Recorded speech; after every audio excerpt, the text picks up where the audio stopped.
It is 10 years since that Brexit vote, obviously later in the year.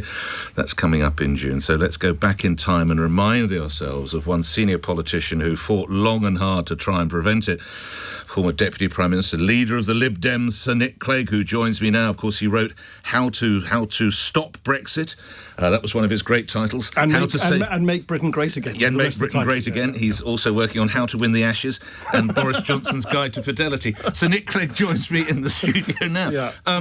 Right, 10 years on, and I need to say again, you campaigned long and hard and worked vigorously and certainly lost sleep and probably lost hair. How do you view Britain now? Well, it's 10 years. It feels like a lost decade, doesn't it? Unfortunately, I think even people who, for perfectly good reasons, by the way, I don't blame people for voting for change. I can understand why they might have wanted to do so at the time, but I don't think even the most ardent sort of voter for Brexit then would, in their perhaps quieter moments, deny that all the evidence is just piling up more and more and more and more, that far from reducing red tape, it's actually led to an explosion of red tape on our exporters and our borders. It's made us less prosperous. It's arguably made us less safe because we don't cooperate as well with our neighbours on crime. It's certainly made us less influential and relevant in the affairs of the world. And I think that the fact that the younger people in particular feel that very acutely. I mean, every single survey shows massive majorities of younger people who kind of feel that a decision that was taken by the older generation, who don't have to live with the consequences, is going to penalise them the most. And that's why I think it's a good time now to just pause and reflect. If we've lost one decade, are we going to lose another one? And another one, and another one, just because we find it very difficult to, look ourselves in the mirror and ask ourselves whether we took, the right turn or not. If you were a slightly younger man and you were in politics, would you be saying to your colleagues, why don't we actually embrace the idea? Because you're right, we were talking about people like your children, not my children. Most of my production team, they didn't have a vote in it, and they said, would you say, no, let's start actively campaigning in time, not tomorrow, to get back into Europe? Yes, I'd actually go slightly further than that, because you see what's going to happen now is you're going to have lots and lots of Westminster and studios like this are going to be full of a lot of heat and fury around a student exchange here, a defence cooperation there, an energy exchange system. That it's going to be lots and lots of sort of mini debates which duck the big thing, which is like whether you like it or not, and some people don't like it, but I'm afraid they can't change one immutable fact, which is we are geographically, tectonically part of Europe. We're not part of the United States. We're not on that side of the Atlantic. We're on this side of the Atlantic. We are now probably more sort of friendless and more adrift as a country than we have been for 300, 400 years. Clearly, the relationship with the United States is quite different to what most of us were accustomed to in the post-war period. And we've cut ourselves off from what remains one of the most prosperous, borderless markets in the world. Hang on, the growth is something like 0.2, Sir Nick. No, if you look at a recent survey across the EU, I should have said EU across the whole of the European Union. So I think there are real problems in France and Germany. But if you look, The Economist recently did a survey of the top 10 performing economies in the world. 7 of them were from the European Union: Portugal, Greece. I know Spain is doing well. Spain's doing very well. Although poor and bad employment for young people in employment. Listen, all countries have their strengths and weaknesses. My point is that at the end of the day, you need to kind of decide, do you think it is important for our country, for our sovereignty? Here's the thing, for our sovereignty, for our autonomy, for our sense of pride and independence in the world, never mind good jobs, decent public services, safety on our streets and so on. Is it better to be part of the club in our neck of the woods? I think it undoubtedly is. So I wouldn't, of course, say let's reopen it next Tuesday. I think it's perfectly reasonable to say, listen, the victors of that Brexit referendum have had a decade to show the benefits of their handiwork. They have failed. We all know that. All the evidence shows that it's making us poorer and weaker. Why don't we then just at least agree that the long-term destination, maybe combine it, for instance, at the time when Ukraine is going to join the European Union. Can you imagine a moment that Ukraine might join what will no doubt be a somewhat altered European Union, and we're not a leader in that club? So I think it's perfectly reasonable to say, look, the winners have had a long time. They've had a decade to show whether they could actually deliver on their milk and honey promises. They haven't. When my production team look forward to that vote, the younger people that we're talking about, is it in the next 10 years, the next 5 years? When would it be? I can't put a figure. I think in the next decade. I think it would be a tragedy if we threw away another decade. And in my view, it's very difficult for a small-ish, medium-sized, open economy like ours to do well in this world, particularly in a time of great power conflict between China, India, America, and so on, unless we are actually able to sort of stand tall and strong with our nearest neighbours. A couple more minutes left with you. I always enjoy speaking with you, and I want to move on to other matters. But before I do, the impact of Brexit, Sir Nick, is it as bad as you thought it was going to be, or is it even worse a decade on? I think it's worse. If you look at a recent report, for people who are interested in this, by the very accomplished and credible economic think tank called the National Bureau for Economic Research, actually an American one, they now calculate that the damage of Brexit might be as great, if not greater, than the great financial crash in 2008. So that means if you look at our recent history over the last 10, 15 years, we are almost unique as a country in the developed world to have had not just one, but two massive economic shocks. Can I say COVID? Could I say? Well, yes, but everyone had to deal with that. I'm sorry. Everyone had to deal with that. Unique to UK. We were somewhat unique in 2008 because the City of London was so oversized compared to the rest of our economy. Everybody dealt with, of course, 2008, but it hit us very, very hard for that reason. And Brexit was clearly a unique, self-inflicted wound. So I just think in life, there's nothing wrong with saying, look, we thought this was going to turn out differently. The people who advocated have clearly failed, and they had their chance. They had hardline Brexiteers in power. Liz Truss, Boris Johnson. When I hear Nigel Farage, who, by the way, gets away scot-free, I mean, his great achievement in life is a disaster for this country, and no one holds him to account. Well, in what way should he be held to account, Sir Nick? Because he's the author of this lost decade, and he's sort of preening himself as if he might be the next Prime Minister. And the problem is the other parties don't want to take him on because they don't want to talk about Brexit. It's become this sort of verboten word. In the end, countries, like individuals or families, you can't keep living a lie. This has done us tremendous damage. The people who delivered it haven't been held to account, and we have to get out of this sort of deep freeze we're in and accept that it is perfectly reasonable to say, we gave this a go, we gave the victors a go for a decade, we don't want to lose another decade for the sake of our kids and our grandkids.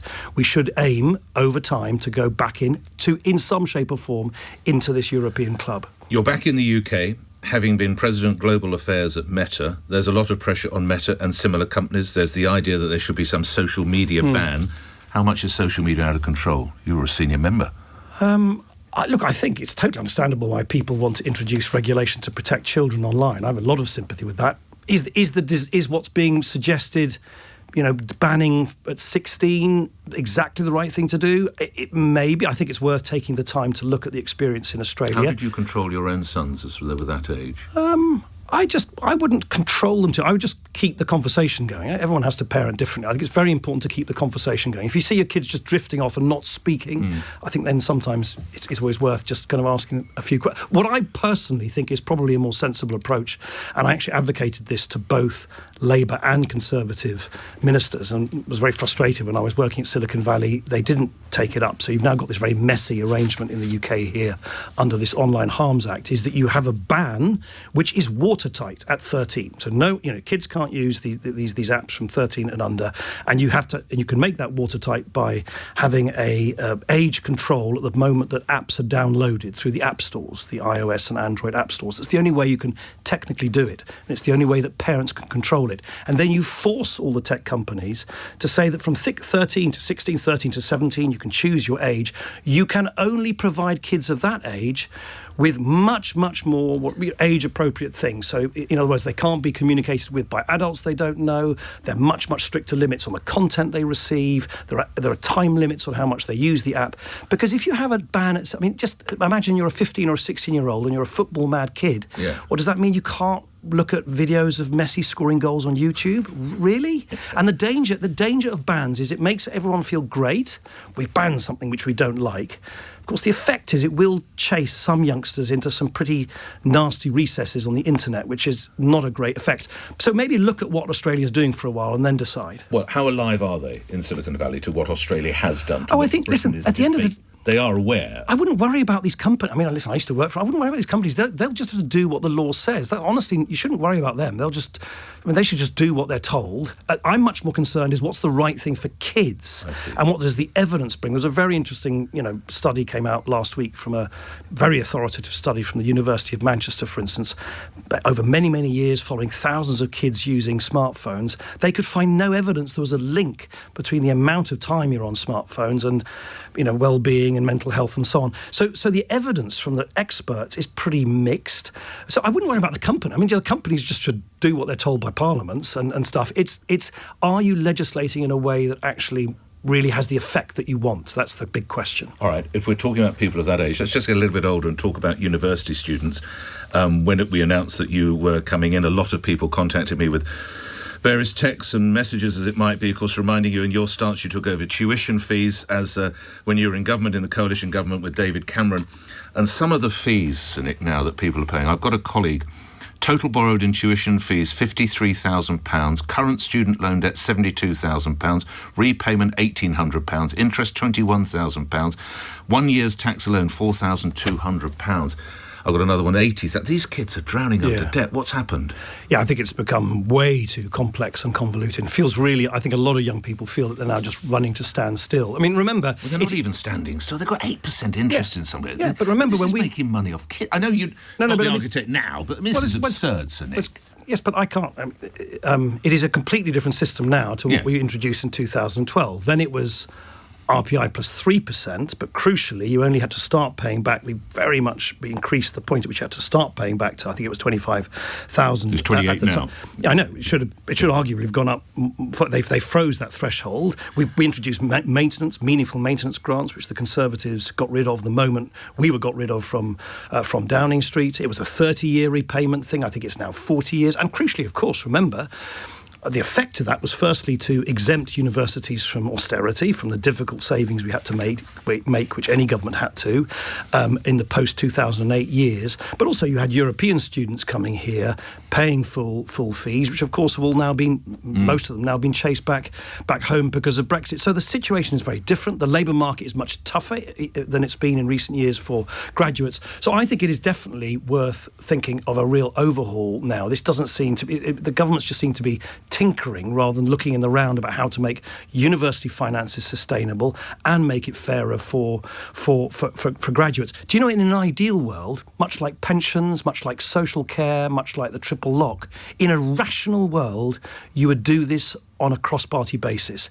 because every single politician, including from Reform, knows these are kind of things which are just unbelievable. I mean, look at the sort of checkered story of tuition fees. Actually not introduced by the coalition, it was introduced by Labour.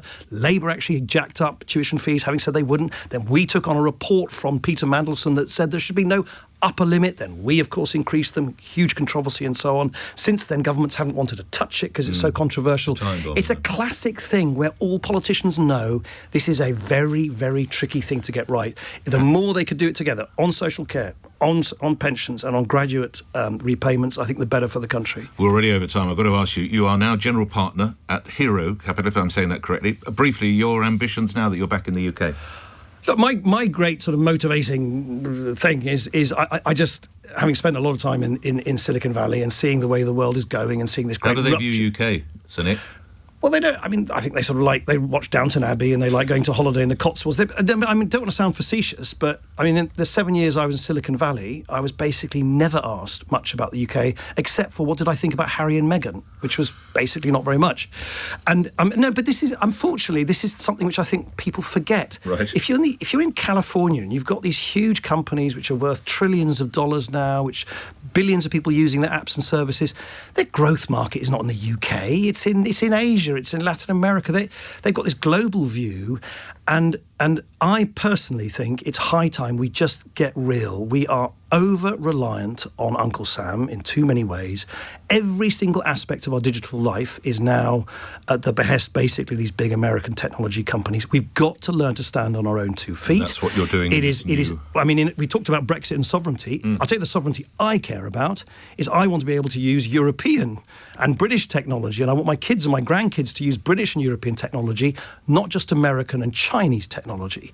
And that's one of the things that myself and my colleagues at Hero Capital are doing, is investing in the entrepreneurs of today and tomorrow who will build great businesses without, I hope, doing the normal thing of the moment they get any success, going off to California because that's the only place they can get some money. Lastly, can Europe rival Silicon Valley? Have we got the skill set and the... Here's the frustrating thing. You've actually, by some measures now, you've got more tech startups in Europe than you do in the US. You've got a lot of very bright people. You've got some amazing researchers. You've got some fantastic universities. You know what we're rubbish at? Absolutely rubbish at is scaling stuff. We're actually rather good at inventing stuff. Brits in particular, we're very creative. We're just so bad at then making it big. That's what the Americans are very good at, the Chinese are very good at. And of course, it's very difficult to deliver big products if you're only providing them for the UK market. That's why cutting ourselves off from this great big market on our doorstep was such a silly thing to do, because that offers us the opportunity to at least go toe-to-toe with the Chinese and American tech companies over time. We're way over time now. So good to see you. So Nick Clegg, thank you for coming in, reflecting on, of course, Brexit all those years ago.